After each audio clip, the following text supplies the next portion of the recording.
देखिए कुछ क्वेश्चंस आपसे यहाँ पे पूछा जा रहा है। Do you know the full form of Nirdesh? Where is the headquarter of India Optel limited? Which DPSUs engaged in the business of manufacturing parachutes? How many factories comes under Advanced Weapon and Equipment India Limited? EVMs manufactured by which company? आप में से कोई भी व्यक्ति इनमें से किसी का उत्तर जानता है तो बताएं प्लीज। पहले से शुरू करते हैं। Do you know the full form of निर्देश? आप में से किसी को निर्देश का फुल फॉर्म पता है बिना गूगल किए हुए?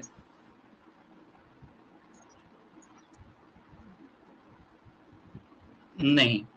दूसरा था where is the headquarter of India Optel limited? Anyone?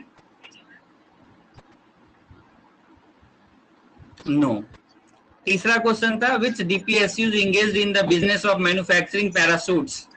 किसी को पता है? इसका भी उत्तर नहीं आया। चौथा है how many factories comes under advance ordinance factory board है क्या थर्ड का answer? Third which DPSU is engaged in the business of manufacturing or parachutes? आपका आंसर है ordnance factory board. Wrong answer है, कोई बात नहीं, आपने ट्राई किया, वेरी गुड। चौथा क्वेश्चन था how many factories comes under advance weapons and equipment India limited? कोई बता सकते हैं आंसर? 7। चलिए एक आंसर 7 आया, देखते हैं सही क्या होता है। Next one is the EVMs manufactured by which company? Bharat electro. हाँ जी बताएं। Bharat electronics limited. Bharat electronics limited, चलिए ठीक है, म्यूट कर लीजिए प्लीज। नेक्स्ट क्वेश्चन है Chetak and Cheetal helicopters are manufactured by which company? Anyone? Sir HAL के द्वारा Hindustan aeronautics limited. Hindustan aeronautics limited. कौन बताया है, किसने बताया ये? उपेंद्र, राजेश कुमार सिंह बता रहे हैं। और कौन बोल रहे थे अभी? अमन कुमार गुप्ता। अमन गुप्ता सर। अमन गुप्ता, गुड, ठीक है। नेक्स्ट क्वेश्चन है acquisition wings comes under which department of MOD? ये तो अभी अभी हमने बताया आपको।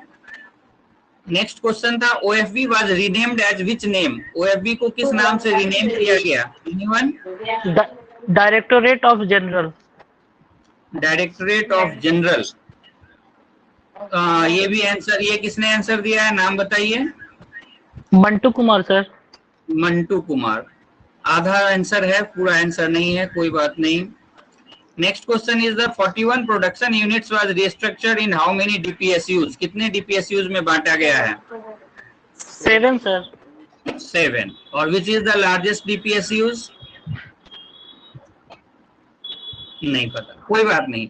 देखिए ये क्वेश्चंस आपके मन में मैंने इसलिए दिया है या आपके सामने इसलिए रखा है कि आप समझिए कि आज का जो हम सेशन करने जा रहे हैं इनमें इस तरह के बहुत सारे प्रश्न का उत्तर आपको मिलेगा यदि आप ध्यान से इस सेशन को सुनेंगे और बाद में उस वीडियोस को देखेंगे। तो क्योंकि आप SS एग्जाम में जा रहे हैं और ये SS एग्जाम ऑब्जेक्टिव नेचर का है, तो बार बार मैं आपको रीइंफोर्स करता हूं ये बात कि ऑब्जेक्टिव नेचर के एग्जाम में बहुत ही ध्यान से पढ़ने की जरूरत होती है और वहां पे ये बहुत जरूरी है कि हम उस पोर्शन को पढ़ें जहां से ऑब्जेक्टिव क्वेश्चंस फ्रेम हो सकते हैं। तो मेरे पास ऑलरेडी प्रेजेंटेशन होने के बावजूद भी मैंने अलग से आप लोगों के लिए प्रेजेंटेशन तैयार किया है और आप यकीन मानिए कि ये कुछ मिनटों का काम नहीं है, कुछ घंटों का काम है। मुझे एक प्रेजेंटेशन कंप्लीट करने में SS के हिसाब से 3 से 4 घंटे लग जाते हैं, बिकॉज पहले उसको स्टडी करना, फिर उसको फ्रेम करना, उसकी डिजाइनिंग करना, कोशिश करना है कि आपको वही मिले जो आपके लिए फ्रूटफुल हो। तो जो लोग जुड़े हुए हैं वो उसे ध्यान से देखें और बेनिफिट लें, तभी जाकर के मेरे मेहनत का कोई फायदा है, अदरवाइज कोई फायदा नहीं। हालांकि मैं बहुत डिसअपॉइंट हूँ ये देखते हुए कि लाइव क्लास में 34, 35, 36 लोग ही अभी तक जुड़े हैं। हालांकि ये मान सकता हूँ कि कई लोगों को अभी इंटरेस्ट नहीं गेन हो रहा है, रीजन दैट कि SS का डेट नहीं आया है। कई लोग ये सोच रहे हैं कि ठीक है जब एग्जाम आ जाएगा फिर पढ़ लेंगे। कई लोग के यहाँ इंटरनेट और नेटवर्क की इशू हो सकती है, there are a lot of reasons, but फिर भी मैं कहता हूँ कि अगले 2 से 3 क्लासेस के बाद मैं केवल उन्हीं लोगों को यहाँ पे अलाउ करूंगा जो मुझे दिखेंगे कि हाँ जो एक्चुअल में एक्टिव है, और उन्हीं लोगों को टीचमेंट ऐप पे मैं अपने ग्रुप पे अलाउ करूंगा। जो मुझे दिखेंगे कि अगर 10 क्लास हो रहा है, 10 डेज हम क्लास ले रहे हैं, उसमें 4, 5, 6 क्लास अटेंड कर रहे हैं, अदरवाइज भीड़ जुटाने की मुझे कोई आवश्यकता भी नहीं है और इच्छा भी नहीं है। तो अब बढ़ते हैं आगे नेक्स्ट स्लाइड की तरफ। इस स्लाइड को हमने पिछले क्लास में देखा था, तो दोबारा इस पे मैं कोई फोकस नहीं कर रहा हूं, ये रीइंफोर्समेंट है। आप पिछले क्लास को एक बार दोबारा से रिकॉल कर लीजिए कि लास्ट सेशन में हमने देखा था प्रेजेंट ऑर्गेनाइजेशन ऑफ एमओडी को, जिसमें हमने देखा था कि एमओडी के अंतर्गत 5 अलग अलग डिपार्टमेंट फंक्शन करते हैं, और एमओडी का जो हेड होता है वो डिफेंस सेक्रेटरी होता है, और उसके बाद प्रत्येक डिपार्टमेंट का एक हेड होता है सेक्रेटरी लेवल का, और इसके अलावा डीएमए का हेड सीडीएस होते हैं जो कि सेक्रेटरी रैंक के इक्विवेलेंट होते हैं। इस पे हमने चर्चा की थी। इसके बाद जो आप नेक्स्ट स्लाइड अभी आपके स्क्रीन पे दिख रहा होगा, इसकी भी चर्चा हमने लास्ट सेशन में की थी, that is the structure of DoD. अब अगर आपने स्ट्रक्चर ऑफ डीओडी को ध्यान से देखा होगा, तो जो पिछले सेशन में एक क्वेश्चन था कि एक्विजिशन विंग कहाँ आता है, वो क्वेश्चन का कोई मतलब नहीं बनेगा। क्यों? क्योंकि यहाँ पे आप देख रहे हैं कि additional secretary and director general acquisition, आप जब डिफेंस सेक्रेटरी के नीचे 3 एडिशनल सेक्रेटरी देख रहे हैं, तो उसमें एक जो एडिशनल सेक्रेटरी है वहां लिखा हुआ है additional secretary and director general acquisition, that means कि acquisition wings comes under the DoD. इसी तरह से बाकी भी आप देख रहे हैं, प्लानिंग पार्लियामेंट किसके अंतर्गत आता है, तो यहाँ पे आप नीचे एक देखेंगे ज्वाइंट सेक्रेटरी प्लानिंग पार्लियामेंट। तो सिर्फ इस स्ट्रक्चर को देख के आपके जितने बॉक्सेस हैं उतने ऑब्जेक्टिव क्वेश्चन बन जाएंगे। बीआरओ किस डिपार्टमेंट के अंतर्गत आता है, डीओडी। इंटरनेशनल कोऑपरेशन किस डिपार्टमेंट के अंतर्गत आता है, डीओडी। सीवीओ किस डिपार्टमेंट का पार्ट है, डीओडी। मैरीटाइम सिस्टम किस डिपार्टमेंट का पार्ट है, डीओडी। तो आप जितने बॉक्स यहाँ देख रहे हैं उतना आपका ऑब्जेक्टिव क्वेश्चन है। तो इसके बारे में भी हमने लास्ट सेशन में चर्चा की थी। देन आप अगला एक स्लाइड देख रहे हैं, इसको भी हमने लास्ट सेशन में देखा था, एक दूसरे इंपॉर्टेंट ऑर्गेनाइजेशन डीडीपी के स्ट्रक्चर चार्ट को। और यहाँ हमने आपको कहा था कि इस पे बहुत ज्यादा फोकस आप मत कीजिएगा। रीजन ये है कि इस पे हम 1 बाय 1 काफी चर्चा करने जा रहे हैं आगे के स्लाइड्स में।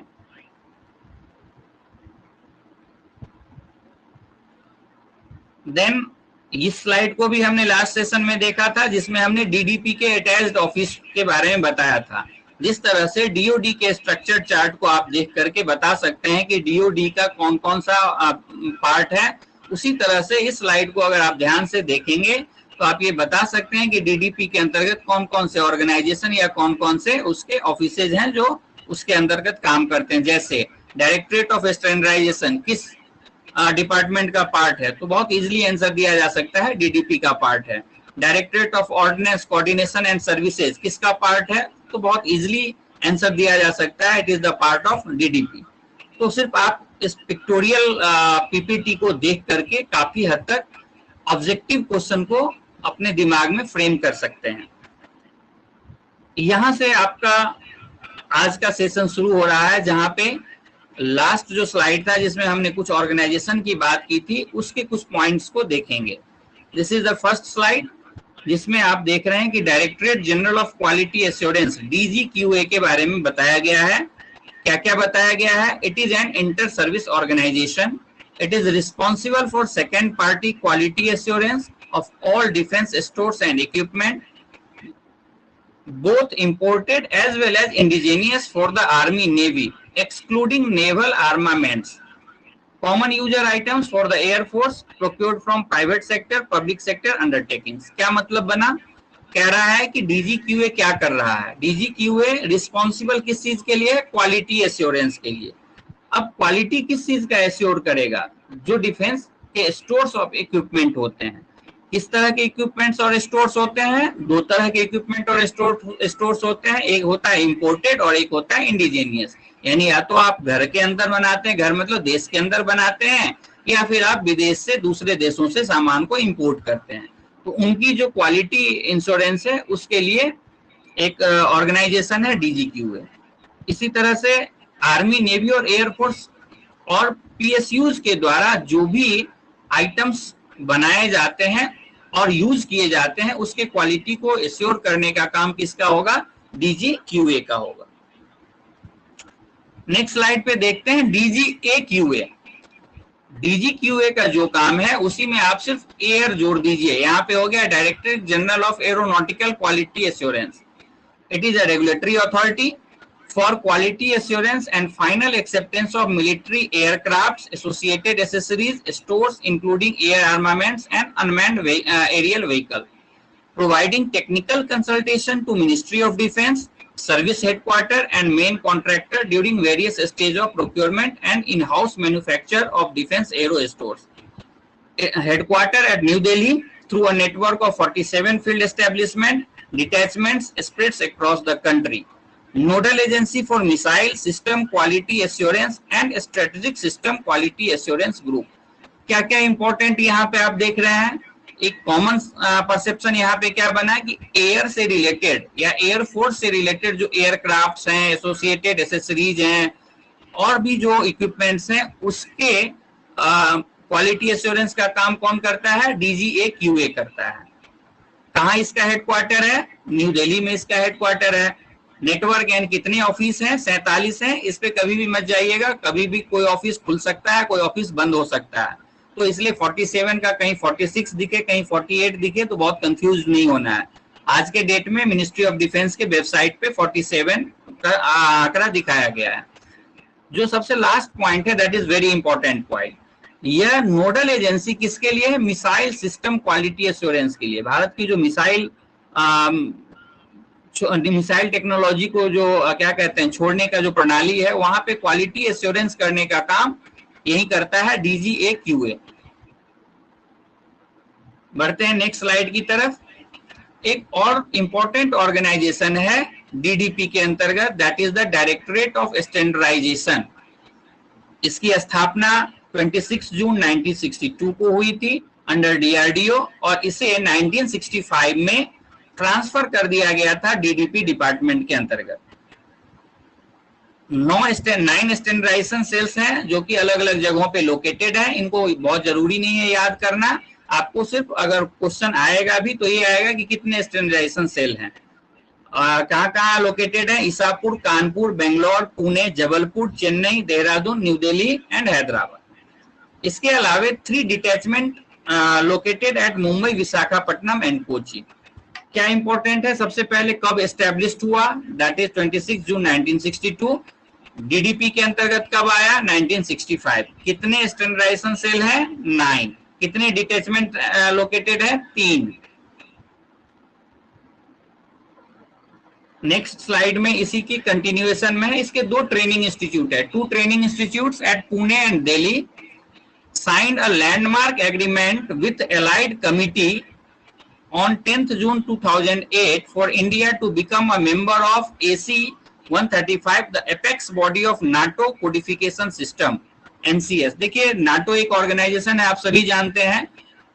नाटो कोडिफिकेशन सिस्टम का मेंबर बना है कौन? डायरेक्टरेट ऑफ स्टैंडर्डाइजेशन, जो कि DDP का एक ऑर्गेनाइजेशन है। तो एक इंपॉर्टेंट क्वेश्चन यहां से बन सकता है कि इनमें से कौन सा ऑर्गेनाइजेशन नाटो कोडिफिकेशन सिस्टम का पार्ट है? तो आपका आंसर हो जाएगा directorate of standardisation. This agreement has placed Indian codification system at international level and now this directorate has attained the status of being National Codification Bureau of India and Tier 2 member nation status with effect from 2019। तो एक important aspect यहाँ से क्या मिला आपको कि directorate of standardisation NATO के codification system का पार्ट है 2008 से। देन अगला एक ऑर्गेनाइजेशन है that is the directorate of planning and coordination. यह 1964 में एस्टेब्लिश्ड हुआ और इसका जो है सबसे इंपॉर्टेंट काम है कि प्लानिंग करना है और कोऑर्डिनेट करना है किसके लिए? मेक इन इंडिया प्रोडक्ट को डेवलप करने के लिए। साथ ही साथ कैपिटल एक्विजिशन सेक्टर में ये काम करता है। अब एक और अगला इम्पोर्टेंट, बहुत ही इम्पोर्टेंट ऑर्गेनाइजेशन है, इस पे बहुत ही फोकस रखिएगा। क्यों फोकस रखिएगा? क्योंकि ये रिसेंट डेवलपमेंट है और इससे कहीं ना कहीं हम लोग भी जुड़े हुए थे और आज भी थोड़ा बहुत जुड़े हुए हैं। क्या है ये? Directorate of ordnance coordination and services, DOOC&S। आप जानते हैं कि ऑर्डिनेंस फैक्ट्री बोर्ड का एक कंसेप्ट था पहले, OFB करके एक बोर्ड हुआ करता था कलकत्ता में, जिसके अंतर्गत 41 प्रोडक्शन यूनिट्स थे, that is the ordnance factory थे। आप जान रहे हैं, जो भी डिफेंस अकाउंट डिपार्टमेंट को सर्व कर रहे हैं उन्हें पता है कि अभी ही इसको रीस्ट्रक्चर्ड किया गया है। तो इसी के बारे में अगले स्लाइड्स में हम जानेंगे। तो चलिए शुरू करते हैं। 16 जून 2021 क्या किया गया? The union cabinet decided to corporatize function of 41 production units of the Ordnance Factory Board functioning under the Department of Defense Production, Ministry of Defense. The management, control, operation and maintenance of 41 production units was handed over to newly formed 7 DPSUs. कौन-कौन से 7 DPSUs form किए गए? Munition India Limited, MIL, Armored Vehicle Nigam Limited, AVNL, Troop Comfort Limited, TCL, India Optel Limited, IOL, Advanced Weapons and Equipment India Limited, AWEIL, Yantra India Limited, YIL, Gliders India Limited, GIL। कब से affected हुआ? 1 October 2021 से। 1 October 2021 से ये जितने भी 7 PSUs बने ये काम करना शुरू कर दिया और जो प्रीवियस स्ट्रक्चर था ऑर्डिनेंस फैक्ट्री का वो समाप्त हो गया। तो यहाँ से क्या क्या क्वेश्चन बना? जो आपने शुरू में कुछ क्वेश्चंस देखे थे उसमें एक क्वेश्चन यहाँ से भी था कि कितने टोटल DPSUs बने हैं फैक्ट्रीज को तोड़ के? तो 7 बने हैं, ठीक है। और किस डिपार्टमेंट का पार्ट है? तो DDP का पार्ट है। कब से इफेक्टेड डेट हुआ है? तो 1 अक्टूबर 2021 से। कब इसका डिसीजन लिया गया था? तो 16 जून 2021 को। ये सारे ऑब्जेक्टिव क्वेश्चंस यहाँ से बन सकते हैं। नेक्स्ट स्लाइड की तरफ बढ़ते हैं, इसी की कंटिन्यूएशन है। Under restructuring of ordnance factories organisation, ordnance factory board was dissolved with effect from 1 October 2021 and headquarter formation of OFB was renamed as directorate of ordnance coordination and services. The directorate has following composition. देखिए, पहले जो OFB था ordinance factory board, उसके बारे में आपको पढ़ना था। अब OFB समाप्त हो गया। OFB समाप्त होकर के क्या हो गया? अब उसको हम कहते हैं directorate of ordnance coordination and services. तो यह जो directorate of ordnance coordination and services है, इसे 2 अलग अलग जगहों पे सिचुएटेड किया गया। पहला है डायरेक्टरेट ऑफ ऑर्डिनेंस क्या कहते हैं कोऑर्डिनेशन एंड सर्विसेज कोलकाता। इसके अंतर्गत 6 डिवीजन रखे गए हैं। आप देख रहे हैं यहाँ पे लिखा हुआ है ordnance factory, hospital, schools, group B officers, non industrial employees, industrial employees. अगला सेक्शन है budget and asset management, next section है एडमिनिस्ट्रेशन एंड कोऑर्डिनेशन और उसका अगला सेक्शन है IT। इसके अलावे 7 फील्ड यूनिट्स हैं जो कि लोकेटेड हैं जबलपुर, कानपुर, देहरादून, खड़की, अंबाझरी, अवाड़ी एंड कोलकाता में। पहले जो 9 CFA थे, आप जानते हैं जब ऑर्डिनेंस फैक्ट्री बोर्ड था तो 9 CFA के ऑफिसेज थे हमारे लेवल पे। वो सभी CFA क्या थे? बेसिकली ग्रुप कंट्रोलर थे। तो अब जब रीस्ट्रक्चर्ड किया गया है तो 9 के जगह पे 7 यूनिट्स लोकेट कर दिया गया है। एक तरह से कहें कि ग्रुप ऑफ जो DPSUs है उनका हेडक्वार्टर हो गया। ये कहाँ लोकेटेड है? जबलपुर, कानपुर, देहरादून, खड़की, अंबाझरी, अवाड़ी एंड कोलकाता। दूसरा जो इसी का एक ब्रांच है या आप कह सकते हैं एस्टेब्लिशमेंट है, वो है DOOC&S दिल्ली। पहला आपने कहाँ देखा था? कलकत्ता में, that is the directorate of ordnance coordination and service Calcutta, जिसमें 6 डिवीजन थे। और दूसरा है directorate of ordnance coordination and services Delhi, जिसमें 2 डिवीजन है। यहाँ पे क्या है? एक तो ग्रुप ए गजेटेड ऑफिसर का डिवीजन है और दूसरा न्यू डिफेंस कंपनीज, जो नई डिफेंस कंपनी है उनके लिए काम होता है, उसके लिए डिवीजन खोला गया है। और आगे बढ़ते हैं, क्या ड्यूटीज है ये जो नए डायरेक्टरेट खुले हैं इनके? The board duties of the directorate are as under smooth transition to the 7 new defence companies, to look after HR issues of the employees of erstwhile OFB during the transition phase to manage ordnance factory school and ordnance factory hospital till such time the ordnance factory hospital and schools are transferred to another department organization. अब आगे बढ़ते हैं, कुछ defence public sector undertakings की बात करते हैं, DPSUs की बात करते हैं। यहां से आपके क्वेश्चंस पहले भी एसएस के दौरान प्री में आते थे और आगे भी अब तो ऑब्जेक्टिव हो गया तो निश्चित रूप से आएंगे। There are 16 central public sector undertaking under the administrative control of the Department of Defense Production, Ministry of Defense। यदि आपसे क्वेश्चन पूछा जाए कि कितने डीपीएसयूज हैं मिनिस्ट्री ऑफ डिफेंस के, तो आपका आंसर होगा 16 डीपीएसयूज हैं मिनिस्ट्री ऑफ डिफेंस के अंतर्गत, इंक्लूडिंग 7 डीपीएसयूज जो कि रिसेंटली बने हैं।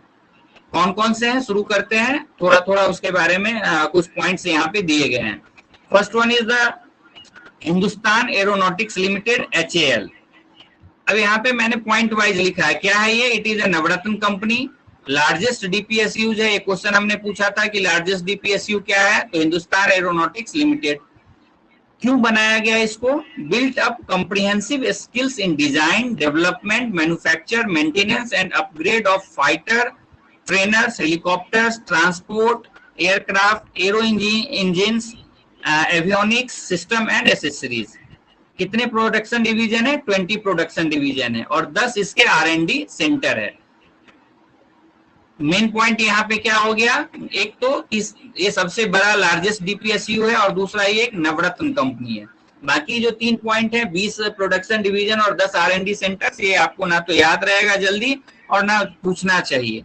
तो इंपॉर्टेंट यहाँ पे एस्पेक्ट हो गया, एक तो ये नवरत्न कंपनी है, दूसरा ये लार्जेस्ट डीपीएसयू है और आपके दिमाग में ये होना चाहिए कि करता क्या है, क्योंकि अगर आप जो तीसरा पॉइंट देख रहे हैं इसको आप अपने माइंड में फ्रेम रखेंगे तो अगले स्लाइड के सारे क्वेश्चन का आंसर आप दे सकते हैं। जैसे यहाँ पे क्या लिखा हुआ है, it has so far produce 17 types of aircraft from in house R&D and 14 types under licence. इसको छोड़ दीजिए। HAL इज करेंटली मैन्युफैक्चरिंग, क्या क्या मैन्युफैक्चर करता है, light combat aircraft Tejas, Dornier DO-228 light transport aircraft, Dhruv advance light helicopter, light combat helicopter, light utility helicopter, Su-30 MKI aircraft, HAW के advance jet trainer, Chetak and Cheetal helicopters. आपको जो शुरू में मैंने कुछ क्वेश्चंस किए थे उसमें एक क्वेश्चन ये भी था कि चेतक एंड चीतल हेलीकॉप्टर्स किस डीपीएसयूज के द्वारा प्रोड्यूस किए जाते हैं, मैन्युफैक्चर्ड किए जाते हैं। Your answer is HAL। अब मैंने क्यों कहा था, एक बार मैं पीछे के स्लाइड पे दोबारा से जा रहा हूं, ध्यान से देखिए इसको। मैंने इसके थर्ड पॉइंट पे कहा था कि built up comprehensive skills in design, development, manufacture, maintenance and upgrade. क्या करता है, किन किन चीजों को करता है, fighter trainers, helicopters, transport aircraft, arrow engines, system and accessories. तो अब चेतक और चीतल क्या है, हेलीकॉप्टर है। और जैसे ही ये कह रहा है कि कौन सा डीपीएसयू बनाता है, तो आपने देखा है कि HAL के काम में ही है हेलीकॉप्टर्स को बनाना, यही इसका मैंडेट है। तो आप सिर्फ कंसेप्ट के आधार पे भी आंसर मार सकते हैं कि चीतक एंड चीतल जो है सो HAL बनाता है। इसी तरह से आपने और देखा तेजस और वगैरह वगैरह, ध्रुव, जो कुछ काफी चर्चा में रहे हैं। बढ़ते हैं नेक्स्ट स्लाइड की ओर। अगला जो डीपीएसयू है that is the Bharat electronics limited, BEL। ये बहुत ही इंपॉर्टेंट कंपनी है। It is comes under Navratna company. 1954 में ये एस्टेब्लिश्ड की गई और इसका देखिए कोर कॉम्पिटेंस क्या है। इसका जो कोर कॉम्पिटेंस है वो है radars and weapon system, Sonar, communication, EWS, electro optics and tank electronics. Defence sector के लिए और नॉन डिफेंस सेक्टर के लिए भी ये काम करता है। क्या क्या करता है, EVMs बनाता है, टैबलेट बनाता है, PCs, ICs, hybrid micro circuit, semiconductor device, solar cells etcetera. अब एक क्वेश्चन मैंने पूछा था आपको कि EVM किस डीपीएसयूज के द्वारा बनाया जाता है। ये जो आप इलेक्ट्रॉनिक वोटिंग मशीन देखते हैं जिसके द्वारा इलेक्शन होता है, इनफैक्ट मैं अपनी बात बताऊं तो मुझे भी नहीं पता था आज से पहले कि EVM Bharat electronics limited BEL के द्वारा बनाया जाता है। आज ही जब मैं इसको पढ़ रहा था तो मैंने अभी देख के सरप्राइज रह गया कि अच्छा ईवीएम जो है सो इस कंपनी के द्वारा बनाया जा रहा है। देन जो अभी आपने देखा है पिछले स्लाइड में भारत इलेक्ट्रॉनिक्स लिमिटेड, इसी के अंतर्गत एक और ऑर्गेनाइजेशन है, एक छोटा सा इसका कह सकते हैं सब्सिडियरी ऑर्गेनाइजेशन है, बीईएल ऑप्ट्रॉनिक्स डिवाइस लिमिटेड। क्या करता है? is a single unit company located at Pune engaged in indigenous manufacture of strategic high performing image intensifier tubes। ये क्या बनाता है? High performing image intensifier tubes बनाता है। यहां से क्वेश्चन क्या बनेगा? बीईएल ऑप्ट्रॉनिक डिवाइस लिमिटेड किस डीपीएसयूज का पार्ट है? BEL optronics device limited is the part of under mentioned DPSUs. उसमें से आपको 4 डीपीएसयूज के नाम दे देंगे, तो आपका आंसर होना चाहिए BEL Bharat electronics limited. Next slide पे बढ़ते हैं। अगला है भारत डायनामिक्स लिमिटेड, बीडीएल। ये मिनी रत्न कैटेगरी का कंपनी है और इसकी स्थापना 1970 में की गई थी।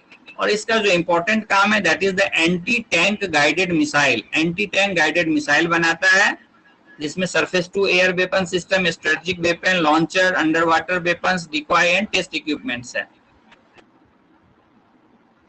नेक्स्ट है BEML limited.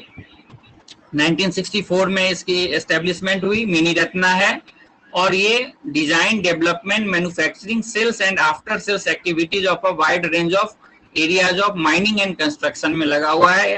Defence and aerospace and rail and metro products इसके द्वारा तैयार किए जाते हैं।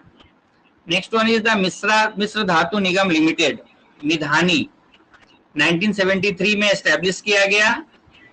इसके प्रोडक्शन यूनिट है कंचनबाग, हैदराबाद, जो कि हैदराबाद में 1982 में एस्टेब्लिश्ड हुआ था। Midhani was set up with a view to achieve self-reliance in production and supply of various super alloys, special steel, soft magnetic alloys। ये सब फैक्चुअल चीजें हैं, आपको एक जगह कलेक्ट करके बना दिया गया है तो आपके लिए इजी रहेगा। Next one is the Mazagon dock shipyard ship builders limited, leading shipyard amongst all defence PSUs, engaged in construction of warship and submarines। Next one is the Garden Reach Shipbuilders and Engineers Limited। ये mini रत्न category की company है। It has kept pace with India's expanding maritime interest and it is established as a leading shipbuilding yard। ये सब navy के लिए काम करता है। जहां पे भी आप देखेंगे ship builders limited, ship builders and engineers limited, it means कि नेवी के लिए काम कर रहा है। गोवा शिपयार्ड लिमिटेड, ये एक मिनी रत्न कंपनी है। Is capable of indigenous designing and building sophisticated high technology ship. Then Hindustan shipyard limited. उसके बाद आगे बढ़ते हैं advance weapons and equipment India limited. फिर यहां से आप देखना शुरू कीजिए क्योंकि ऑर्डिनेंस फैक्ट्री को जो डिवाइड किया गया उसका पार्ट शुरू हो गया। 9 के बाद 7 जो नए डीपीएसयूज बनाए गए हैं ऑर्डिनेंस फैक्ट्री के, जो कि करंट कह सकते हैं कि डेवलपमेंट है, इसलिए इसको आप ध्यान से देखिए। पहला क्या है? Advanced weapons and equipment India limited. इसका हेडक्वार्टर है कानपुर में और 8 फैक्ट्री इसके अंतर्गत आते हैं। AWEIL headquarter at Kanpur has 8 factories located at Kanpur, Kosipur, Jabalpur, Korba, Tiruchirappalli and Ishapur. is engaged in the business of manufacturing weapons and equipment of both small and large caliber। अगला है ग्लीडर्स इंडिया लिमिटेड। इसके अंतर्गत सिर्फ एक फैक्ट्री है। GIL headquarter at Kanpur has 1 factory located in Kanpur, is engaged in the business of manufacturing parachutes including brake parachutes of fighter aircraft. अभी हमने आपसे क्वेश्चन पूछा था कि कौन सा डीपीएसयूज पैराशूट के मैन्युफैक्चरिंग का काम करती है, तो आपका आंसर हो जाएगा ग्लीडर्स इंडिया लिमिटेड। दूसरे तरफ आपसे ये पूछा जा सकता है कि सबसे छोटा डीपीएसयूज कौन है, तो आपका आंसर क्या हो जाएगा? ग्लीडर्स इंडिया लिमिटेड, क्योंकि यहाँ पे आप देख रहे हैं कि एक ही फैक्ट्री है इसके अंतर्गत। सबसे जो बड़ा डीपीएसयूज है फैक्ट्री के मामले में वो कौन है, तो आप देख रहे हैं कि 8 फैक्ट्री है किसमें? AWEIL में। नेक्स्ट आगे है troop comforts limited, TCL headquarter at Kanpur has 4 factories located at Kanpur, Shahjahanpur, Awari and Hazratpur। engaged in the business of manufacturing troop comfort items like uniforms, ECC, tents, etc. Then Armored Vehicle Nigam Limited, AVNL with its headquarters at Awadi, Chennai, has 5 factories located at Awadi, Chennai, Yedumalairam, Jabalpur and Ambernath. Is engaged in the business of manufacturing of armored vehicle. Then है Munition India Limited, MIL with its headquarters at Pune, has 12 factories located at Kharki, Aruvankadu, Tiruchirappalli, Bhandara, Volangir, Chandrapur, Dehu Road, Khamaria, Nalanda and Warangaon. Is engaged in the business of manufacturing ammunition of all calibers and military, commercial and industrial explosive. Then Yantra India Limited, headquartered at Nagpur, has 8 factories located at Ambajari, Ambernath, Bhusawal, Damdam, Katni, Muradnagar, Ishapur and Jabalpur. Engaged in the business of manufacturing military grade components and ancillary products of ferrous and non-ferrous type. Or last one is the India Optel Limited, IOL. IOL with its headquarters at Dehradun, has 3 factories located at Dehradun and Chandigarh. Is engaged in the business of manufacturing optoelectronic items like tanks, slide, small arms sights, hands held optical device, etc. अब ये जो आपने अभी 16 DPSUs देखे हैं, इनके बारे में आपको 1 by 1 पढ़ना है, समझना है, और स्पेशली जो ऑर्डिनेंस फैक्ट्री की रिकैटेगोराइजेशन हुई है, जो 41 ऑर्डिनेंस फैक्ट्री थे उन्हें 7 अलग अलग DPSUs में बांटे हैं. उन DPSUs के नाम, उनके हेडक्वार्टर, उसके अंतर्गत कितने फैक्ट्री हैं और मोटे तौर पे वो किस काम में एंगेज्ड है, ये चीज आप जरूर ध्यान से पढ़िएगा, देखिएगा, सुनिएगा, क्योंकि यहाँ से क्वेश्चंस अधिक से अधिक आने की पूरी संभावना रहेगी. रीजन ये है कि ये न्यू डेवलपमेंट है, रिसेंट डेवलपमेंट है. इसके अलावे इन 7 DPSUs के अलावे आपने 9 और DPSUs को देखा है. उन DPSUs में शुरू के जो 2 या 3 DPSUs थे वो ज्यादा इंपॉर्टेंट है, वहां से आपको अधिक से अधिक क्वेश्चन पहले भी पूछता था, आगे भी पूछेगा. जैसे मैंने एक एग्जांपल दिया था, चेतक और चीतल हेलीकॉप्टर, ये किसी SAS के एग्जाम में पहले पूछा जा चुका है कि किस DPSUs के द्वारा ये किया जाता है, क्या कहते हैं, मैन्युफैक्चर्ड किया जाता है. तो ये थे आपके DPSUs. इसके अलावे एक ऑटोनोमस इंस्टीट्यूट है जिसका नाम है national institute for research and development in defence ship buildings, निर्देश, जो कि मैंने आपसे क्वेश्चन में पूछा था कि फुल फॉर्म ऑफ निर्देश, national institute for research and development in defence ship buildings. काम क्या है इसका? ये चूंकि एक इंस्टीट्यूट है तो मेन इसका जो रीजन है कि जो हमारा वारशिप ऑफ मैरिन बिल्डिंग बनती है उसमें हम कैसे सेल्फ रिलायंस हो, हमारा देश कैसे सेल्फ रिलायंस हो, इसको लेकर के ये इंस्टीट्यूट काम करता है. तो ये आपका आज का पूरा टॉपिक था जिसमें मैंने आपसे बात की है जो DDP है उसके अलग अलग DPSUs के बारे में, उसके सेटिंग के बारे में कि कौन कहाँ सिचुएटेड है और वो क्या काम करता है. इन सभी की चर्चा आज आपसे हमने इस सेशन में करने की कोशिश की है.